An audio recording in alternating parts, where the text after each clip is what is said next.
This is your self-improvement guide and your motivation if you're a woman who's ready to glow up, to level up mentally, physically, in all the ways. This is for the women who want to so badly have that self-improvement experience but are maybe a little exhausted even just thinking about it.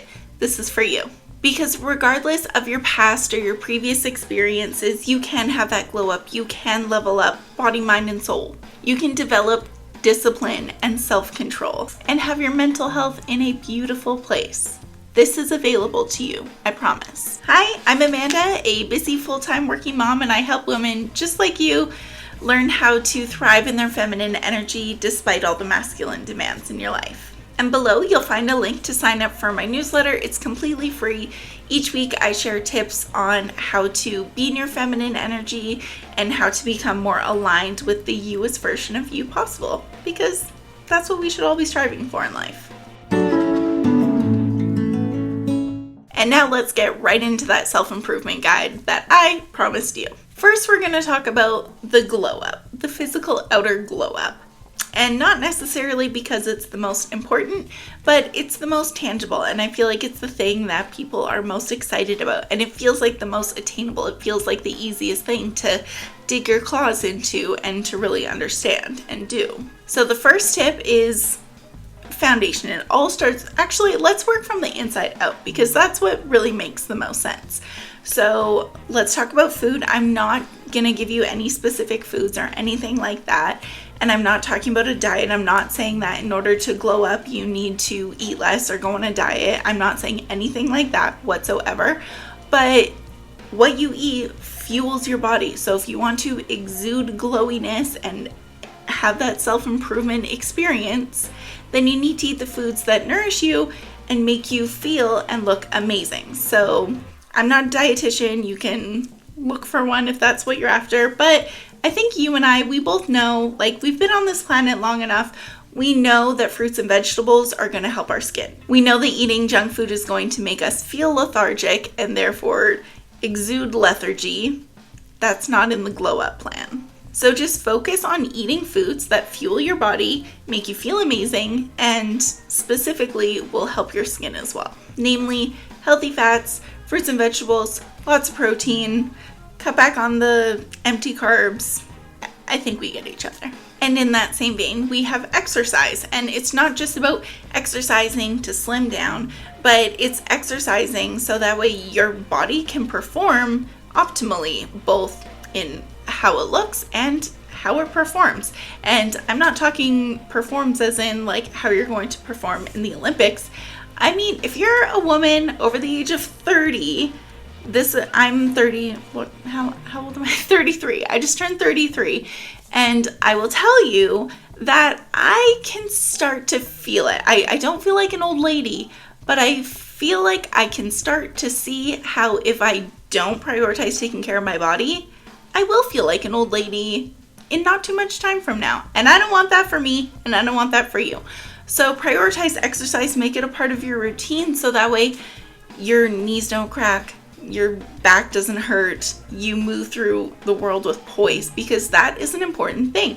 And when you don't feel your best, when your body is not working well, you don't exercise it, you don't have strong muscles, you carry on a lot of extra weight than is optimal for your body, you move through the world like that. And it's not even just a confidence thing, it's like how you physically move through the world. When you exercise and your body is strong, you move with more grace and poise, and that sounds like a glow up to me. Now, the last thing I'm going to say about glowing up is I'm not going to get into the specifics. I'm not going to say do XYZ with your makeup, do XYZ with your hair. I'm not going to say any of that, but I will say find your own style, find what you love, and do that. Figure out what makes you feel amazing, and do that probably more often than you currently are. And something to note here that I really like to practice and has made a big difference in my life is determining my non-negotiables. So for example, you might not need to style your hair every day, but it needs to be clean.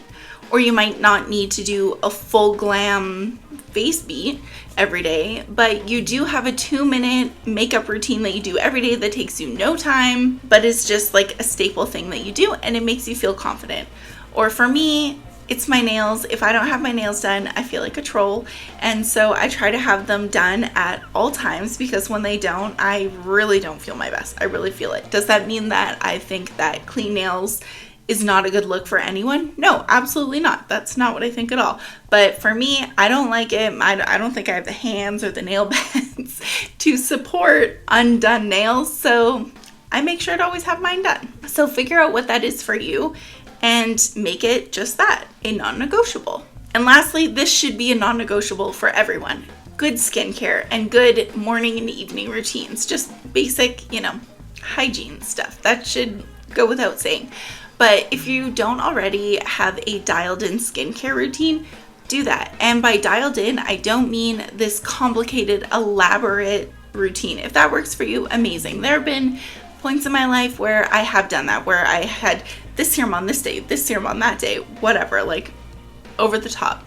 And your skin might like that, you might like that, or your skin might not like that. So you might need to pare it down. Either way, figure out what works for you and prioritize it. Moving on to discipline and productivity, but specifically for women, because we operate differently. If you've seen any of my videos about feminine and masculine energy, that's what this is all about. We don't work in the same way. If you haven't seen those videos, then maybe check some out. I'll put one right here, because feminine and masculine energy is very different and it applies to discipline and productivity very differently. So I'm going to get into those tips, how it works for self-improvement for women in their feminine energy. The first thing that you need to do is cut out time wasters that do not serve you whatsoever, like doom scrolling. And to be very clear, I'm not talking about cutting out hobbies that aren't productive and don't produce anything, but they actually make you really happy and make you feel really fulfilled. That is not what I'm talking about. In fact, you should prioritize those things, regardless of your goals or whatever that those sort of activities might get in the way of. No such thing. You need to prioritize the things that bring you joy and make you feel fulfilled. But it's about being intentional with your time and not wasting it. Time spent on a hobby that you love is not wasted time. But doom scrolling TikTok for 3 hours probably is. Cut out the things that you simply don't like to do or don't need to be doing yourself. I mean, in 2024, no one needs to be doing their own grocery shopping. You can get your groceries delivered or you can go and pick them up. I'm sure there's places in the world where that's not possible, but I'm talking to the people who live in the modern parts of the world where that is a possibility. You can hire cleaners, you can hire even meal delivery services. You can basically, if there is a chore, if there is something that you don't like to do, that does not bring you joy, that does not serve you, hire it out. And I know that that is a luxury and a privileged suggestion to make, but if it's possible for you, do it. Or delegate it to someone else in your family who is perfectly capable. Now, this is a fun one and one that I can't get into too deeply because there's a lot of information that goes into it. But as a brief overview, I'm talking about cycle syncing, which is where you sort of plan your life around your menstrual cycle, because our menstrual cycles have 4 different phases and we feel very differently all throughout them. So if you can plan to have more downtime in your luteal phase when I don't know about you, but I feel no motivation. I have no motivation. I maybe feel a little upsetty spaghetti. I'm not into pursuing big goals, big dreams at that time. So I plan to rest as much as possible during that time, as much as my life allows me to, right? We still have jobs to go to. Some of us still have kids to take care of, right? There's still life to live, but you can do it to the extent that's possible for you. And on the other side of that coin, you can plan to go a little harder the phase after your period. That's usually when we have the most energy, we're feeling most motivated, we're rip-roaring, ready to go. So plan to accomplish more during those times. And on a more micro level, but just as, if not even more impactful level, Pay really close to and learn your daily energy levels and determine and figure out your own energy levels and really play into them. Do your hardest work when you have the most mental capacity or physical energy, and plan to relax all the other times. I do want to touch on mental health because, of course, what is self-improvement without improving your mental health? And I believe that no matter where you're starting, what your baseline is, how good or bad your mental health is, your current state is, I think there's always room for improvement. That's an area where we can never be too healthy. We can never be too mentally healthy. But I'm not going to get into any specifics because I'm not a therapist. But I do want to share two things that I know without a doubt are important and will help your mental health. The first is rest. Make sure you're getting enough sleep. If you're not getting enough sleep, then you're starting every day below zero. When you're not rested, you're at a disadvantage. And I know it can be easier said than done. I work full time. I have 2 little kids. I know that sleep can be hard to come by, but I also know that it is possible to prioritize it. So there are times when I choose to go to bed early when I'd rather be doing something more fun. There's another episode of Love is Blind to watch, but I choose to go to sleep instead. And that's not easy. But going through life exhausted isn't easy either. So prioritize yourself, your mental health, and your rest, and get enough sleep. And the next thing I'll say is I'm not going to get into the specifics of it because it's way too big for this video, but learn about emotional regulation and how to calm your nervous system. If you can master those, that's 4. If you can master those 2 things, it will change your life, I promise. To rewind back to discipline a little bit, I mean, self-control is discipline, right? You can kind of use the words interchangeably, but at the end of the day, it all boils down to loving yourself enough to do the things that might be hard at the moment, but you know will better serve you overall. Another big piece of self-control is just simply pausing and not reacting to every thought that comes into your head. It's not about not feeling emotions, but it's about pausing, feeling your emotions, recognizing them, but pausing before you react. Thinking before you speak or take an action. But also recognize that as a feminine woman, you need to lean into and listen and hear your intuition. You need to be able to hear your intuition when it's talking to you and take action on it. Because it's one thing to say, I hear my intuition telling me XYZ, but I'm scared to actually do it. You need to listen to your intuition when it's leading you somewhere or away from something. So have self-control and discipline and honor the commitments that you make to yourself, but listen to your intuition when it tells you to stop doing something that you're forcing and shouldn't be. I'm going to talk very briefly on the topic of manifestation in a very digestible way, because I know people can get weird about manifestation and energy and things like that. So I'm just going to touch on it on a surface level in a very digestible way. And we're going to do that by talking about the law of assumption and self-concept, because it's actually a very simple concept to understand, regardless of your level of woo-woo that you identify with. Because the self-concept, the idea of the law of assumption, simply boils down to this. You become whatever you perceive yourself to be. Because if you think of yourself and identify with yourself in a certain way, you're going to act in that way. It's easier than you think, if this concept is new to you, it's easier than you think to go from the identity of I'm a messy person to I am a tidy person who always lives in a clean and tidy space.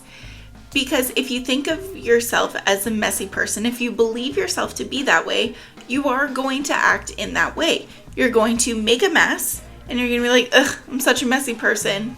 Move on to make the next mess. But you can decide, you can simply decide, no, actually, I'm a tidy person. So you make your mess because you're still going to have your natural instincts, at least in the beginning, right? So you make your mess.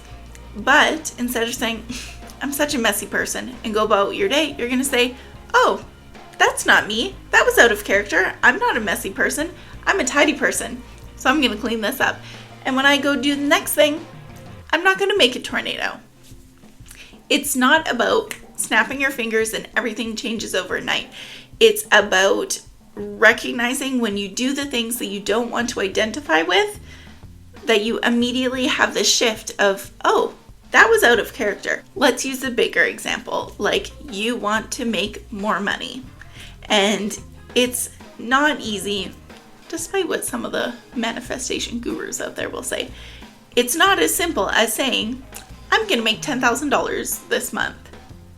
And then it just comes to you. That's not how I believe manifestation works. No.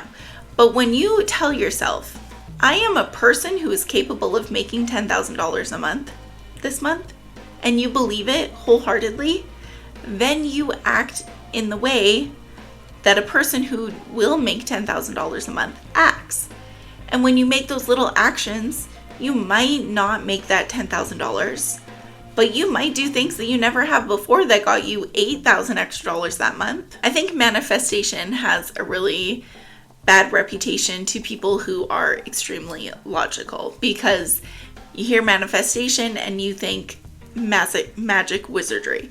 No, Harry Potter isn't coming in to fix all your life problems. That's not what manifestation is. But no, it's the way of aligning yourself and your actions with what's actually going to get you to what you want.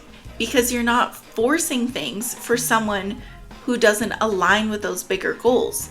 Instead, you're in flow with those actions because they're in line with the person who you now are, or who you're becoming in order to make those dreams a reality. The last thing I want to talk about is self-love, because you cannot have a self-improvement journey for a self that you do not love. Sounds a little cheesy, but you can't improve yourself if you don't love yourself, because chances are the improvements that you want to make to yourself are hard for who you currently are. Because if they weren't hard, you wouldn't be clicking on a self-improvement video, right? Let's just all admit to that. And I'm speaking specifically to the women here, which is probably 100% of the people watching. We don't feel good when we're forcing things that don't feel like they're for us. And yes, there are times when we have to force through, when we have to push through. But if we don't feel aligned with something, it's going to feel really difficult and icky and wrong. And that's why maybe you're at a point in your life where everything feels a little off, a little wrong. And it's probably because you're forcing things that are not aligned with you. And sometimes it can be really hard to recognize that. But the point I'm trying to make is that making big changes in your life, real self-improvement changes that are actually going to improve and change your life, is hard. It requires doing things that you've never done before. Maybe things that you don't necessarily want to do, but that you know are going to serve you. You almost have to think of yourself as your own child and come to the understanding that you're doing these hard things for yourself because you love yourself. And if you don't love yourself, then it's very easy to revert back to the bad habits that you want to get away from. Now, I'm not saying that you have to love every single thing about yourself. The sad truth is that you probably don't, and that's why you're on a self-improvement journey, and that should actually be celebrated, because it shows that you value and love yourself enough to do the hard things that are going to serve you and improve your life and make your experience on this earth that much more enjoyable for you. You have to love and value yourself enough to do the inner work, the hard things that are necessary for self-improvement and leveling up. You need to know that you're worthy of those things, and that can only be true if you value and love yourself. So that is the foundation of self-improvement and leveling up. And I know that there's so many more things, like pretty much everything that I covered in this video could be its own video and get its own 20-minute monologue dedicated to it. But that's the foundation. I hope you found it to be a helpful overview, and I look forward to seeing you next time. But before you go, please subscribe so that way we can see each other next time. And don't forget to sign up for my free newsletter below. I promise it's valuable and that you're gonna love it.